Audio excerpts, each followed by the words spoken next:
আসসালামু আলাইকুম, welcome to my new channel. তো আজকে রান্না করেছিলাম ডিমের পিঠা, ময়দা দিয়ে ডিমের পিঠা। তো অনেক মজাদার, বিকেলে নাস্তা হিসেবে অনেক ভালো লাগে।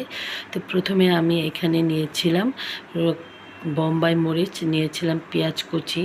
তো একটা বোম্বাই মরিচ আমি পুরোটাই দিয়ে দিয়েছি লবণ, হলুদ মরিচের ফাঁকি, আর দিয়ে দিয়েছিলাম টেস্টি সল্ট। তো দিয়ে আমি খুব ভালো করে হাত দিয়ে এটাকে মথে মাখিয়ে নেব। তো মাখানো হয়ে গেলে আমি এখানে একটা ডিম ফেটে দেব, ভেঙে দেব আর কি। ভেঙে দিয়ে আমি খুব ডিমটাকে খুব ভালো করে এখানে ফাটিয়ে নেব। তো আবার বুট বলেছিল যে না, আরেকটা ডিম দিলে ভালো হবে, এর জন্য আমি আরেকটা ডিম দিয়েছি। যেহেতু আমি ময়দাটা একটু বেশি দেব, 2 কাপের বেশি দিয়েছি, তো তার জন্য আমার 2টা ডিমের দরকার ছিল। তো আপনারা 2টা ডিম দিবেন পরিমাণ মতো। তো তারপর আমি একটু একটু করে পানি দিয়ে ডোটাকে খুব ভালো করে মাখিয়ে নিয়েছিলাম। তো এটাকে একটু পাতলা করে নেব। তো তারপর আমি খুব ভালো করে হাত দিয়ে মিশিয়ে আমি একটা চামচ নিয়েছি। তো চামচটা নিলে দেখা যায় বেটারটা গোলাতে খুব ভালো হয়, সুবিধা হয়।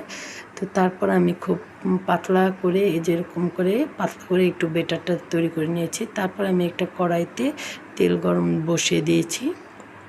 তেলটা গরম হয়ে আসলে একে একে করে আমি একটা একটা করে আমি পিঠাগুলোকে দিয়ে দিব। তো আমি একটা কড়াইতে 3টা করে পিঠা দিয়েছি। আপনারা চাইলে বড় কড়াই নিয়ে বেশি করেও দিতে পারেন, তো 3টে 4টাও দিতে পারেন। তো তারপর আমি এটাকে খুব ভালো করে উল্টে পাল্টে দিচ্ছি যেন লাল লাল হয়ে একদম ভাজা ভাজা হয়। তো যে পর্যন্ত লাল লাল না হবে মুচমুচে, তো সে পর্যন্ত আমাকে ভালো করে ভেজে নিতে হবে। তো এখানে আমার লাল লাল প্রায় হয়ে গেছে। তো তারপর আমি একটা একটা করে বাটিতে তুলে রেখে দেব।